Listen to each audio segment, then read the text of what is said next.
Çık anne. Çık. Çık.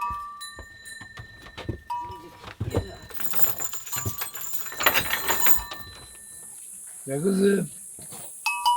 Geç.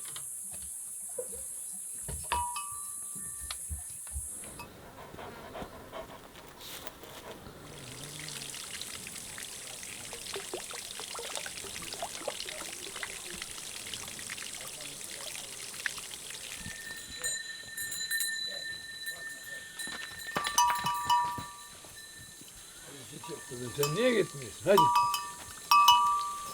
Hadi.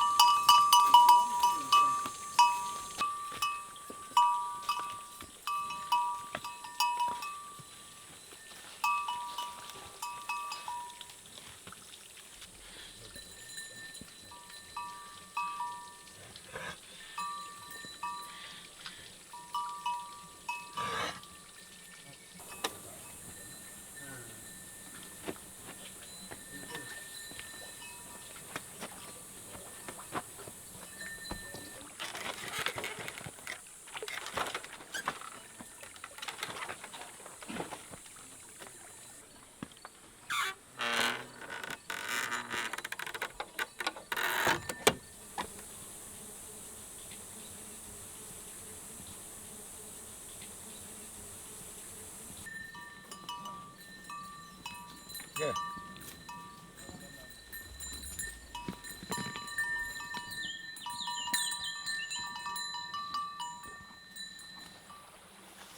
Gel kızım gel. Dön yukarı. Ne oldu nereye?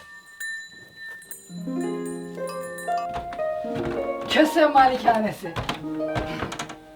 Ya da köseler malikanesi diye.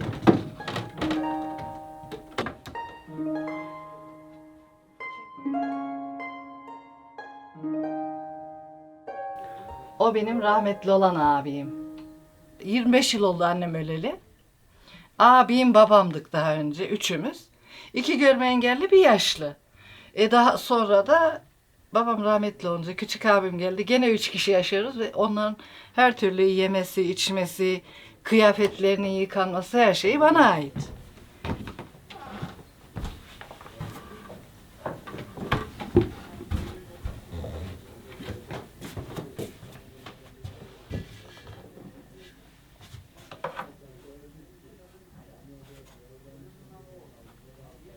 Buraya kiler derler. Ambar derler daha doğrusu.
Ya ben 74 yaşındayım.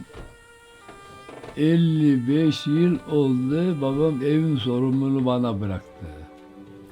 Ne algisine, ne vergisine, ne getirmesine, ne götürmesine hiçbir şeye karışmadı. Bir seferde demedi ki olma bunu yanlış yaptın.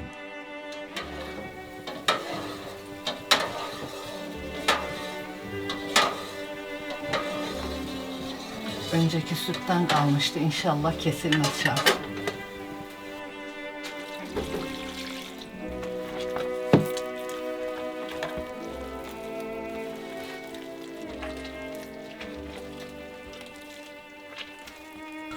Ben diplomayı aldığım zaman vali bey çağırdı. Dedi madem diplomayı da almışsın sana bir iş bulalım. Dedim sayın valim ben 56 yaşına geleceğim. Mesela o zaman 51 yaşındaydım diplomayı alırken gerçi de şu an öyle düşünüyorum. Bu saatten sonra hangi daireye gideceğim dedim ben. Doğal yaşamaya alışmışım. Ne iş yapıyorsun köyde dedi. Dedim hayvanlarımız var. Bahçe yapıyoruz. Kış mevsimiydi gerçi ama. Desene ki dedi kendi işimin amiriyim ben. Tabii istemezsin sen şimdi memurluk. Ne bileyim. Ya kısmette de yokmuş. Gerçekten de şu an şehir şartlarını istemiyorum. Ne bileyim engelliler için daha çok şeylerin olmasını isterdim. Ben mesela şu anda gönüllü okuyucuların çoğalmasını istiyorum. Kitap okumayı çok seviyorum. Dinlemeyi çok seviyorum. Ama hani sesli olması gerekiyor bunların. Benim konuşma programlı laptopum var. Ona takarak dinleyebiliyorum kitaplarımı. Okul kitaplarıma da öyle çalıştım. Özellikle üniversitede. Çünkü babam yaşlandığı için artık kitapları okuyamadı.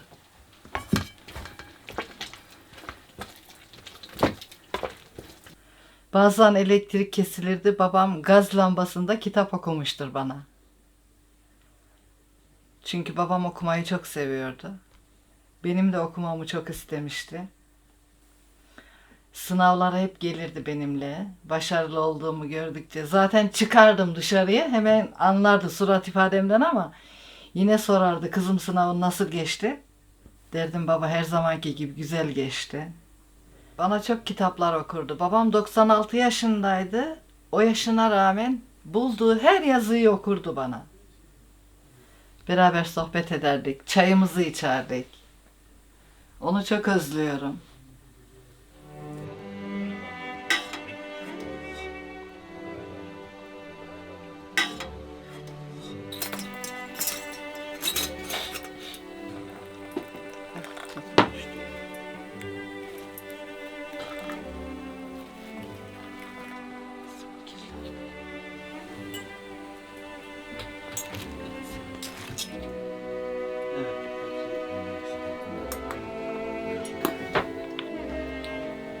Marmelat söylenin ürünü. Peynir söylenin ürünü. Ekmek kendi ürünü.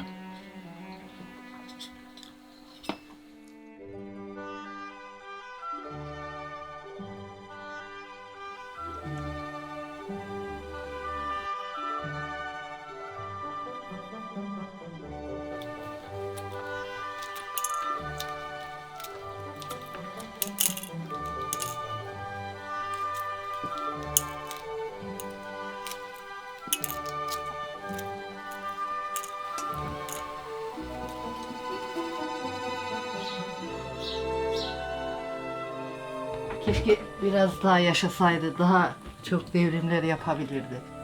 Avrupa ülkelerinde hiçbir şey yokken biz medeni kanunlarla başladık. İyi ki aydın bir ailenin çocuğuyum. İyi ki benim babam Atatürk sevgisini babamdan öğrendim ben. 4 yıl askerlik yapmış bu vatana. Öyle bir babanın çocuğuyum. Bunları buraya koyacağız şimdi.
Evet.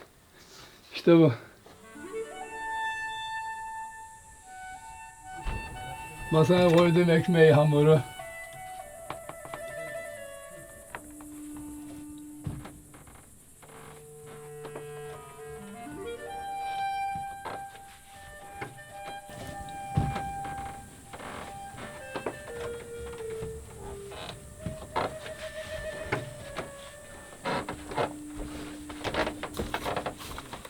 Dur şimdi.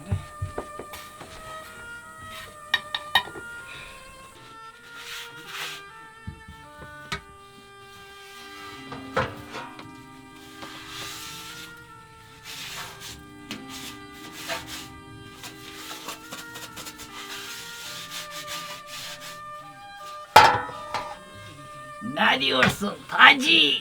Ben aynı zamanda tiyatroda oynuyorum. Hatırlıyor musun bu şeyi? Yasemince'yi. Haşmet, Oğlu, Taci, torunu. Onları oynadım okulda. Burada da yine bir ara oynamıştık bunu. Aynı zamanda onun 3 taklitini birden yapıyorum. benim adım Kak olmuş. Ama siz diye bana kısaca Kak diyebilirsiniz. Herifin adı it ölmüş. Ona da it diyebilirsiniz.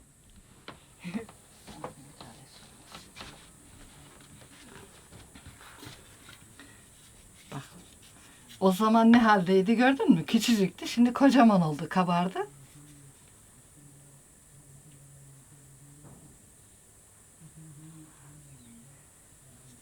Püsküllidir püskülli, ağla gürgenin dali, ağla gürgenin dali, ağla gürgenin dali. Kız nenenden mi kaldı, yalan dünyanın mali, yalan dünyanın mali, yalan dünyanın mali.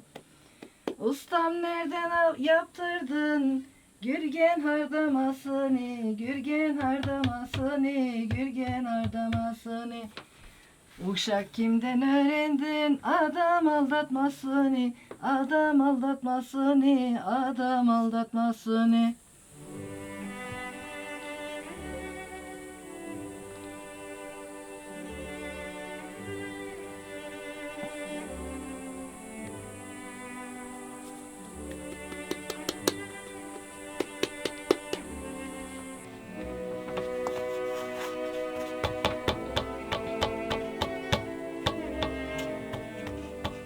Bak, bir tane tepsimiz doldu.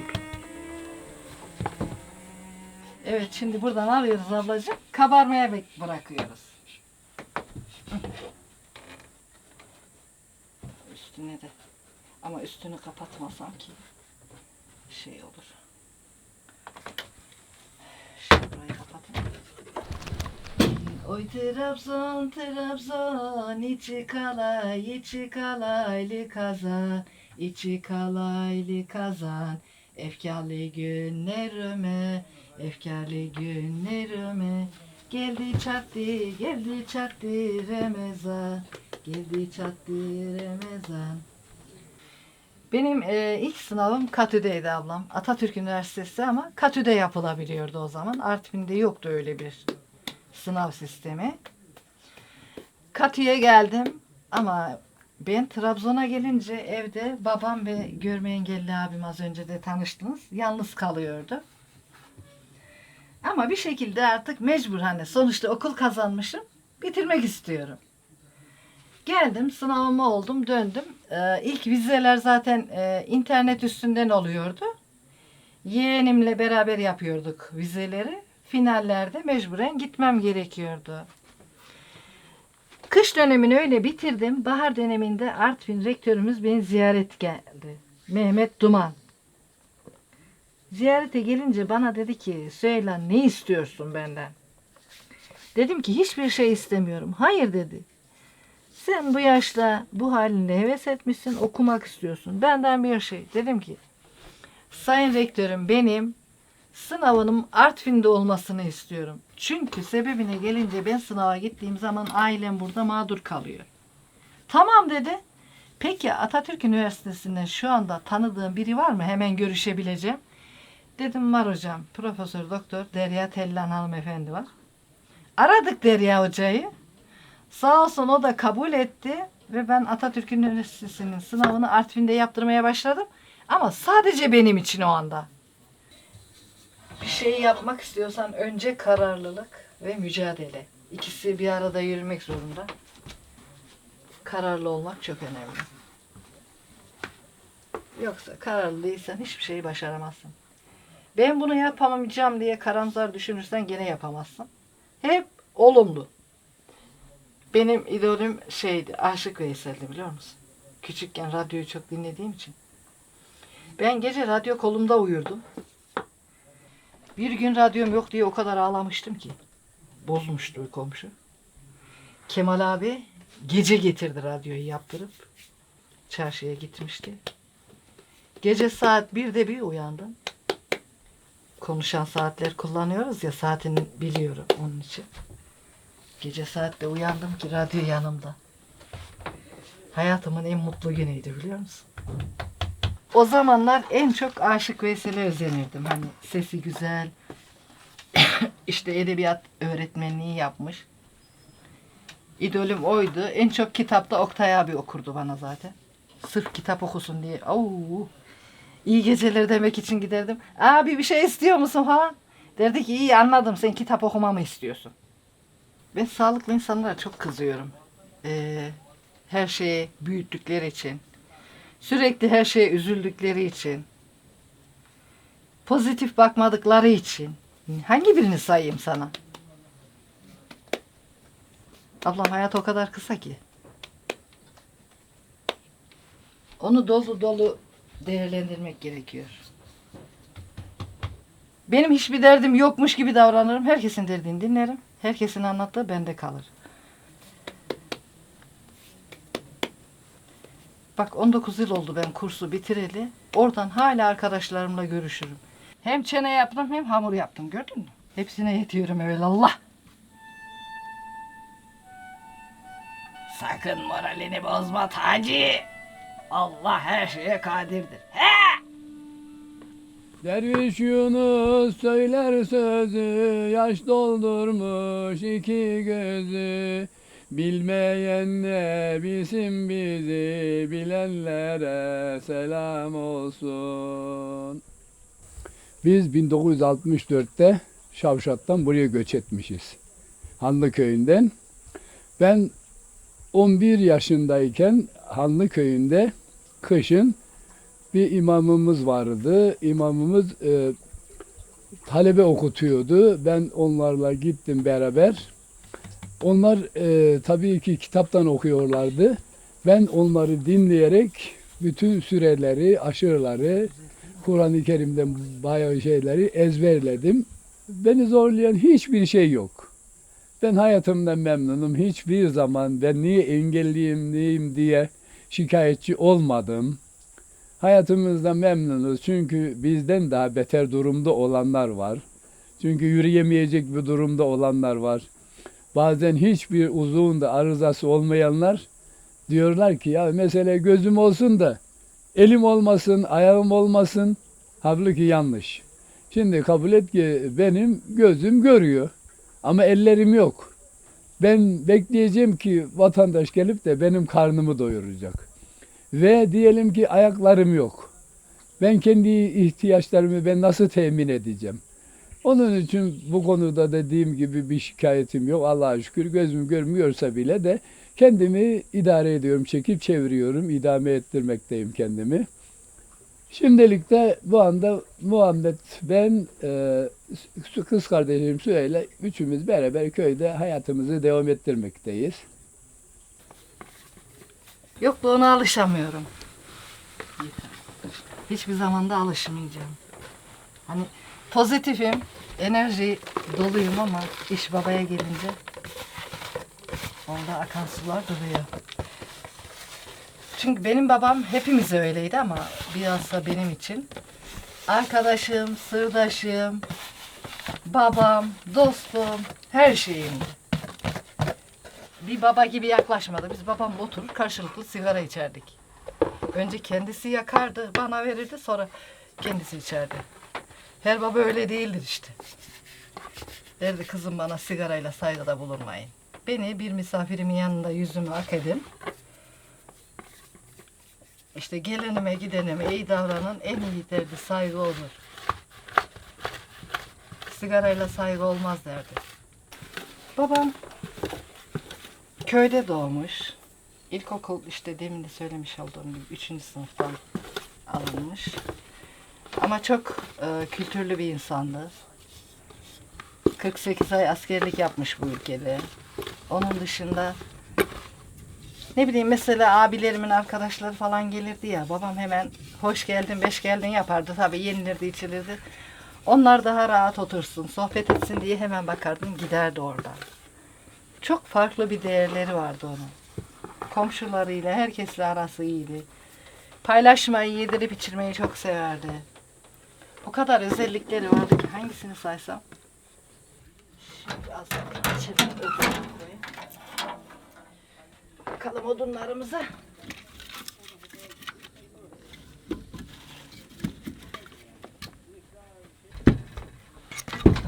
Kakılmıştır benim adım. Sobayı yakar cızık dururum.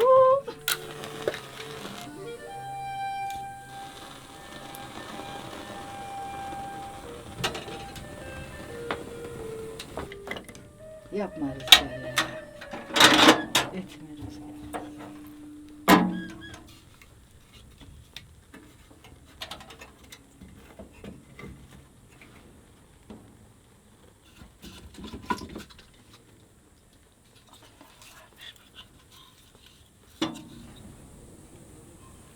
Sobamızı yanmaya bıraktık.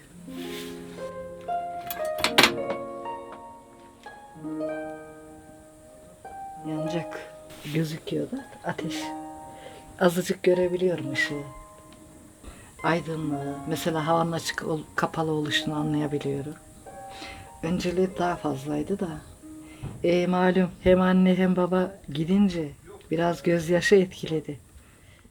Boş ver be dost, hayat böyle de güzel. Bak içimden geçeni anlatıyorum ha, yapmacık falan zannetmeyin. Ben gerçekten böyle mutluyum. Günde 6-7 tane dersten her dersten 20 tane soru yanıtlıyordum. Görseydim belki o zaman böyle zeki olamayacaktım.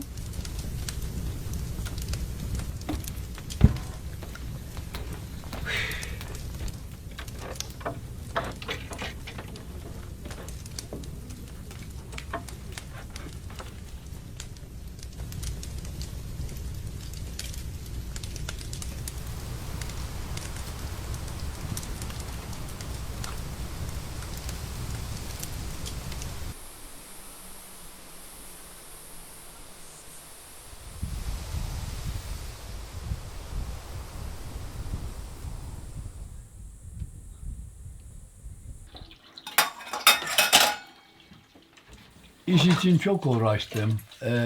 Fakat ondan muvaffak olamadık.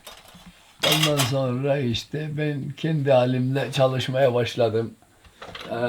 O zaman böyle motorlu presler yok. El presiyle ot, saman, balya yaptım, bağladım. 5-6 sene öyle çalıştım. Ondan kendimi koruyamamışım. Zor bir tozdan gözlerim iltihap oldu. 56 gün Artvin Devlet Hastanesi'nde yattım. Gittim İstanbul'da kadavradan nakil ameliyat oldum korneye. Çünkü yani görmek için değil, iltihaplı korneayı aldılar. Temiz kornea yaptılar. Ondan sonra geldik buraya. Ardanuş'ta ilk Engelliler Derneği'ni kurduk. Derneğin ilk kurucu üyelerindenim. Engelliler orada çalışıyorlar.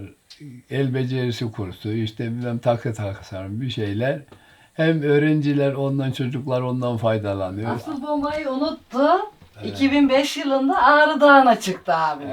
Onu diyeceğim. 2005 yılında Ağrı Dağı'na çıktık. Bir görme engelli, bir ortopedik engelli, bir işitme engelli. 1800 metrede bir akşam çadırda kaldık. 3800'e kadar çıktık. 3800'de bir akşam tam 29 Ağustos gecesi çadırda arkadaş bir dolu bir kar. Biz uyku tulumlarının içerisinde sabah bir kalktık ki çadırların etekleri yere yapışmış, donmuş. Ve 30 Ağustos günü 4200'e kadar çıktık. Orada işte şey yaptık. Fakat bir arkadaşımız, engelli arkadaşımız rahatsızlaştı. Ondan tam zirveye çıkamadık. Yukarıda tozlar gelmesin diye şimdi ekmek yaparken orada uğraşacağım. Toz gelir de.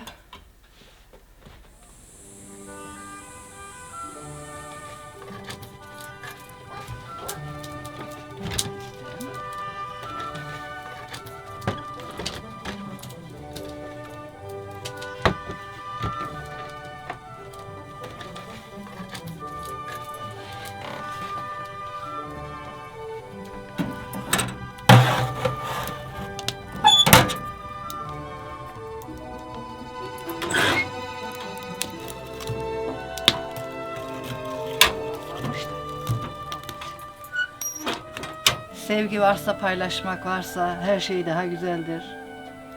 Her başarılı engellinin arkasında aile vardır. Dostları, arkadaşları vardır. Küçücük şeylerle de mutlu olunabilir. Hayata pozitif bakmak gerekiyor.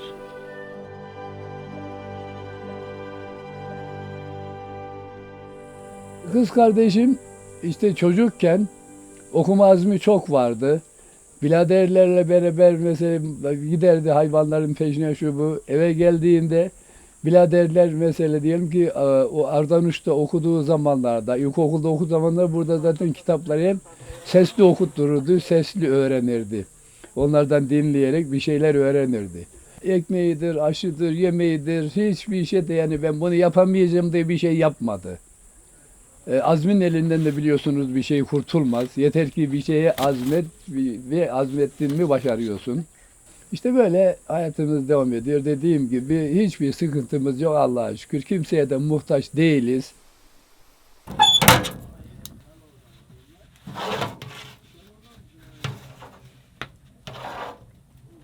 Bunlar daha erken olmaya başladı. Bak kardeşim, gördün mü şeker kardeşim? Bunları da döküyoruz.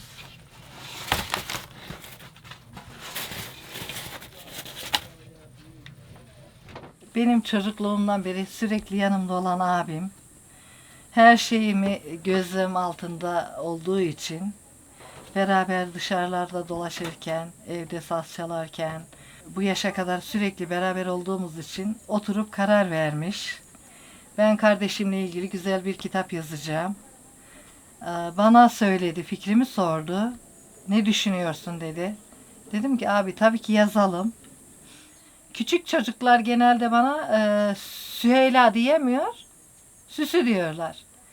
Karar verdik, düşündük. İşte şey dedik hani gören eller, renkli hayaller veya işte Süheyla'nın dünyası falan en son Süsü'nün renkli düşleri diye karar verdik.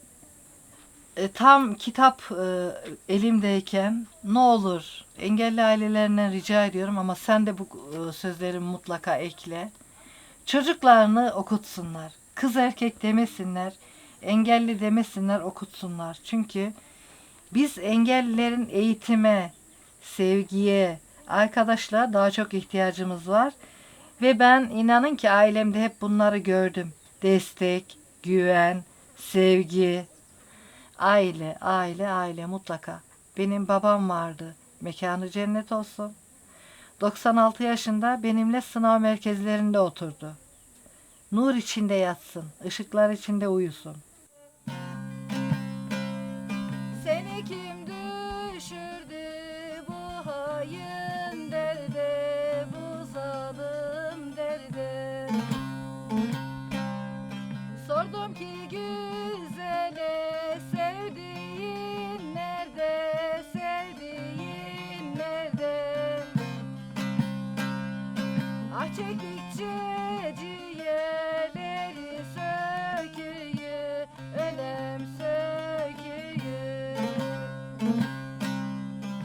çektikçe ciğerleri söküyor, neylem söküyor. İsmim Oktay Köse. Asıl ana karakterimiz olan Süheyla Köse'nin abisiyim. Kamudan emekliyim. Yöresel olarak işte müzikle ilgileniyorum. Biraz yazarlık, şairlik de var. Şu ana kadar 7 antolojide ki 3 tanesini biz kendi derneğim olan Aksu Artvin Kültür Sanat Ustaları Derneği olarak çıkardık. İmece usulüyle her ay bölgemizdeki bir şair ya da yazarın kitabını çıkarıyoruz. Onun dışında 3 tane şiir kitabım çıktı. Bir tane de yine Süheyla'nın hayatını anlattığım Süsünün Renkli Düşleri diye daha yeni çıktı. Bir buçuk iki ay oluyor. Süheyla'nın 4 yaşından işte 60'lı yaşlara kadar olan süreçteki başarılarını yazmaya çalıştım. Çocuklara, gençlerimize örnek olsun diye. Engelliliğin yaşamda istendikten sonra herhangi bir şeye engel olmadığını göstermek için özellikle 3 ve 4. sınıftaki çocuklarımıza işte doğayı nasıl tanımış, mesafeleri nasıl ayarlamış, matematikle hayatı nasıl bütünleştirmiş. Çünkü görme engelli olan bir insanın tüm hareketleri tamamen matematiksel hesaplara dayalı.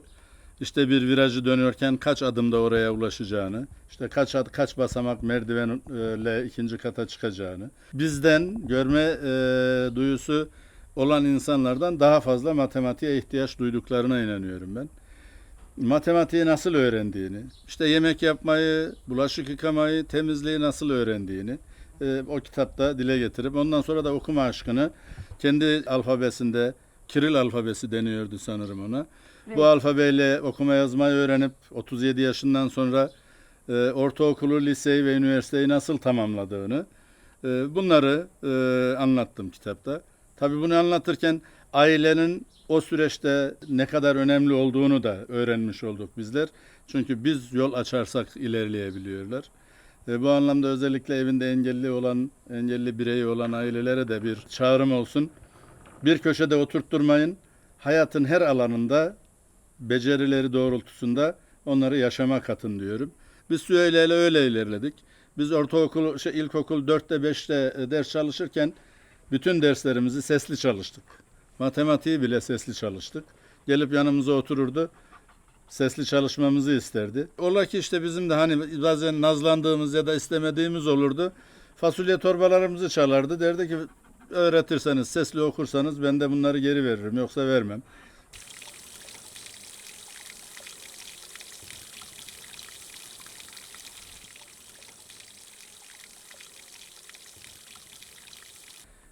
Biz şunu yaptık. Rahmetli babam da zaten öncümüz oydu. Ne istiyorsa sadece önlerini açtık. Bundan yine 50 yıl öncesine gitsek aynı şeyleri belki daha da fazlasını yapardık. Ülkemizin bir acı gerçeği var. Üniversite mezunu ama herhangi bir kitabı, herhangi bir romanı kendi diliyle okuma şansı yok. Kendi öğrendiği alfabeyle okuma şansı yok. Bu da yetkililerimize bir çağrı olsun. O açlığını, o eksikliğini sesli kitapla gideriyor. Evet, sesli kitap konusunda da işte bakanlığımızın muhtemelen hem Milli Eğitim Bakanlığı hem Kültür Bakanlığı'nı da ilgilendiriyor. Yakın zamanda da zaten herhalde bu konuyla ilgili de biz de başvuracağız. Süsünün Renkli Düşleri kitabını da sesli kitaba dönüştürüp Altı Nokta Körler Derneği'ne bağışlamak istiyoruz.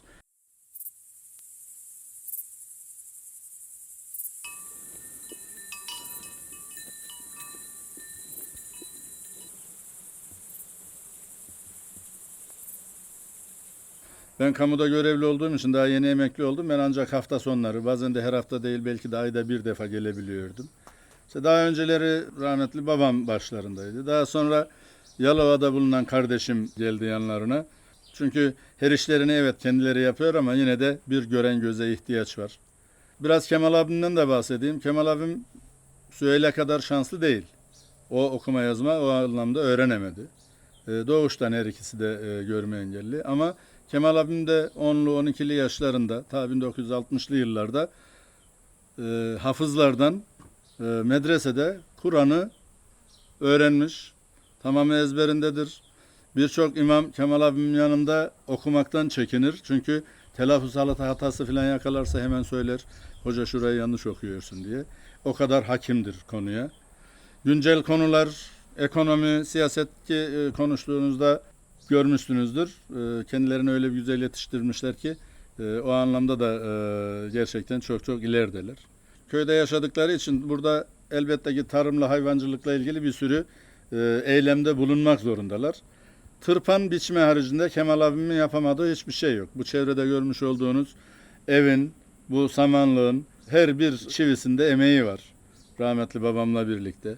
O ev yapılırken tahtalarının rendelenmesinden işte şu andaki böyle hala sağlıklı ayakta durmasına kadar Kemal abimin çok büyük emeği var.